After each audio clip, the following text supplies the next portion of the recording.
Assalamualaikum warahmatullahi wabarakatuh. Kami dari kelompok 2, mata kuliah Filsafat Agama yang beranggotakan Ahmad Fadilah, Bunga Rahmawati, Hafizul Wahyu Sejati, dan saya, Sarah Hoirunisa, kelas PAIA 2019 akan mempresentasikan tentang perkembangan konsep-konsep ketuhanan. Materi yang akan dibahas yaitu yang pertama animisme, yang kedua dinamisme, yang ketiga henoteisme, selanjutnya politeisme, dan yang terakhir monoteisme. Pengertian animisme. Animisme adalah kepercayaan kepada makhluk halus dan roh, merupakan asas kepercayaan agama yang mula-mula muncul di kalangan manusia purba. Kepercayaan animisme mempercayai bahwa setiap benda di bumi ini mempunyai jiwa yang mesti dihormati agar roh tersebut tidak mengganggu manusia. Selanjutnya, animisme terdapat sifat-sifat yang khas, yaitu sebagai berikut. Yang pertama, adanya suatu susunan keagamaan dengan suatu rangkaian upacara dan bentuk-bentuk sesembahan yang menggambarkan adanya makhluk-makhluk halus, roh-roh dan jiwa-jiwa yang mempunyai keinginan dan kehendak. Yang kedua, adanya daya kekuatan yang bekerja dalam manusia yang disebabkan oleh adanya keinginan dan kehendak tadi. Yang ketiga, yaitu adanya kepercayaan bahwa ruh dan makhluk-makhluk halus tadi berada di sekitar manusia, baik di hutan, pohon-pohon, gunung-gunung, dan sebagainya. Selanjutnya, yang keempat, yaitu sikap manusia terhadap ruh dan makhluk-makhluk halus tadi adalah ambivalen. Di satu pihak ditakuti, di lain pihak manusia mengadakan kontak secara khusus dengannya, melalui cara-cara khusus pula dengan berbagai sesaji. Ruh dan makhluk-makhluk tadi bersifat supra-manusiawi dan dipercaya sangat mempengaruhi dan menentukan keselamatan hidup manusia. Orang-orang animis merasa selalu diliputi oleh kekuatan-kekuatan terhadap roh-roh halus atau makhluk-makhluk halus. Perasaan itu mendorong mereka untuk selalu berusaha menyenangkan hati makhluk-makhluk tadi. Mereka berusaha dengan sungguh-sungguh supaya para roh halus tadi memusuhi mereka, dan juga mengharapkan supaya penghidupan mereka selalu mendapat pertolongan dan bantuan makhluk tersebut. Yang kedua ada dinamisme. Dinamisme berasal dari kata Yunani, yaitu dynamis atau dynamos, yang artinya kekuatan atau tenaga. Jadi dinamisme adalah kepercayaan atau anggapan adanya kekuatan yang terdapat pada pelbagai barang, baik yang hidup berupa manusia, binatang, tumbuh-tumbuhan, atau yang mati. Dan dinamisme yang menjadi bahasan di sini berkaitan dengan kepercayaan primitif. Harun Nasirin menyatakan bahwa bagi manusia primitif yang tingkat kebudayaannya masih relatif sangat rendah, setiap benda yang berada di sekelilingnya bisa mempunyai kekuatan batin yang misterius. Dinamisme dalam perkembangannya bukan hanya sebagai suatu struktur yang mempercayai makhluk dan benda sebagai yang mengandung daya kekuatan atau daya ilahi, namun hal itu telah mengarah pada sistem panteistis yang wujudnya demikian. Hanya saja perlu dicatat bahwa dalam hal ini manusia primitif belum mampu menyusun suatu sistem, tetapi segala tindakan mereka lebih bersifat kepada empiris, yaitu menurut pengalaman mereka tersendiri atau yang telah mereka alami. Beberapa konsep yang erat hubungannya dengan dinamisme yaitu mana, fetis, magi, dan saman. Yang pertama ada mana. Mana pertama kali dikenalkan oleh R.H. Codrington melalui bukunya The Melanesians tahun 1891. Menurutnya, mana adalah sesuatu yang supernatural dan mengandung kekuatan tertentu. Sebagai suatu kekuatan, mana dapat bertempat di semua benda, baik yang abstrak maupun yang konkret. Di Indonesia, mana disebut sebagai sesuatu yang memuaskan atau keramat. Akan tetapi ada pula yang menganggapnya kotor dan membahayakan. Jadi, mana tidak selamanya dapat dipandang bermanfaat dan menguntungkan bagi pemiliknya. Sebab mana dapat saja membawa dampak buruk atau petaka. Namun semua itu tergantung pada kepercayaan masing-masing yang sifat psikologisnya. Yang kedua ada fetis.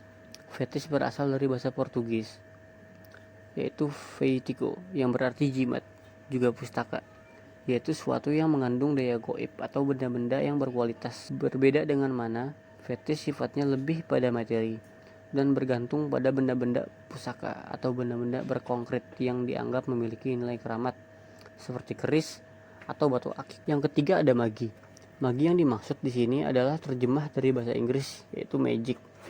Dan menurut Merot dalam Encyclopedia of Religion Ethics, magic diantaranya berasal dari bahasa Latin yaitu magia yang berarti sebenarnya adalah agama, ajaran, dan praktek para pendeta sekte agama Zoroaster dari Persia.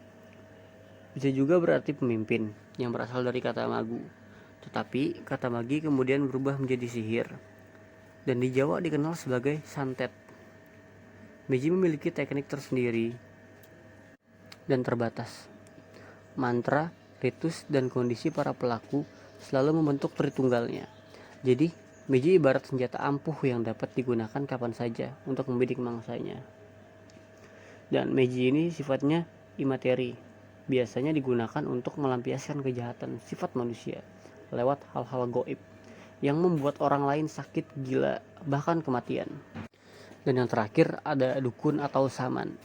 Dukun atau saman adalah orang yang memiliki kekuatan goib dan mengetahui segala macam upacara yang diperlukan untuk dipergunakan dan menjalankan daya keramat untuk kepentingan masyarakat.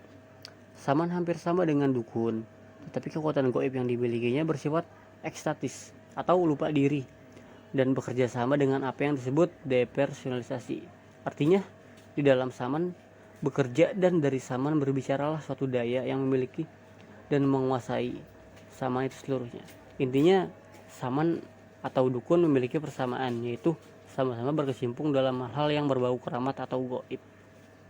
Dan saman atau dukun ini biasanya bekerjasama dengan makhluk-makhluk goib lainnya. Selanjutnya adalah politeisme. Politeisme adalah kepercayaan terhadap makhluk-makhluk gaib yang disebut dewa. Dan para dewa ini selain punya nama sendiri-sendiri, juga dipercaya mempunyai tugas masing-masing dalam mengatur jalannya roda kehidupan ini. Dalam fase kepercayaan ini, istilah dewa sudah mengatasi istilah roh. Para dewa sudah mempunyai kekuasaan yang disembah secara umum oleh manusia, sedangkan roh tidak punya kekuasaan dan kemuliaan seperti dewa. Dan biasanya hanya disembah oleh suku atau keluarga tertentu. Yang menarik dari perkembangan kepercayaan politeisme ini adalah kenyataan bahwa para dewa ini pada awalnya mempunyai kedudukan yang sama. Tetapi karena adanya hal-hal tertentu yang menurut kemampuan dan kekuatan dari dewa-dewa tertentu, maka beberapa diantaranya menjadi lebih berkuasa dan dihormati daripada yang lainnya. Seperti dalam agama Mesir kuno, Dewa Anu menjadi lebih berkuasa setelah kota Tebes menjadi ibu kota. Demikian juga Dewa Zeus dalam agama Yunani, Dewa Jupiter dalam agama Roma, serta Trimurti dalam agama Hindu. Dalam paham politeisme, ada satu dari dewa-dewa itu yang meningkat di atas segala dewa yang lain, seperti Zeus dalam agama Yunani kuno, Jupiter dalam agama Romawi, dan Amor dalam agama Mesir kuno. Paham ini belum menunjukkan adanya pengakuan terhadap satu Tuhan, tetapi baru pada pengakuan dewa terbesar di antara dewa yang banyak. Paham ini belum meningkat menjadi paham monoteisme, tetapi masih berada pada paham politeisme. Selanjutnya adalah henoteisme. Henoteisme seperti halnya politeisme juga mempercayai adanya makhluk gaib yang disebut dewa. Dalam henoteisme yang dipercaya hanya ada satu dewa yang mempunyai kekuasaan terbesar dan dihormati oleh dewa-dewa yang lain. Dapat dikatakan bahwa dewa terbesar ini adalah raja bagi para dewa lainnya, sehingga dia juga disembah oleh dewa-dewa yang lain. Paham raja dewa ini juga berubah menjadi dewa satu. Tuhan dari suku tertentu hilang diganti oleh Tuhan nasional yang satu bagi bangsa yang bersangkutan. Tetapi meskipun politeisme sudah mengakui dan mempercayai adalah satu dewa yang agung dan menguasai seluruh dewa-dewa lainnya, namun bukan dan belum menjadi kepercayaan yang bersifat monoteistik. Monoteisme adalah kepercayaan yang menganggap Tuhan itu hanya satu. Dialah yang mencipta, memelihara, dan kemudian menghancurkan alam semesta ini. Dia adalah penguasa tunggal yang berbeda dan berasal dari luar alam semesta ini.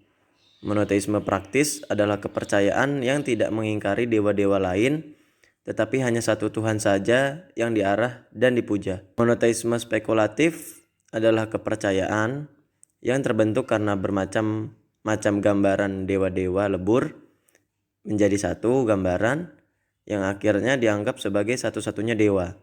Sedangkan monoteisme teoritis ialah paham yang mempercayai bahwa Tuhan itu esa dalam teori, tetapi dalam praktek dipercayainya lebih dari satu Tuhan.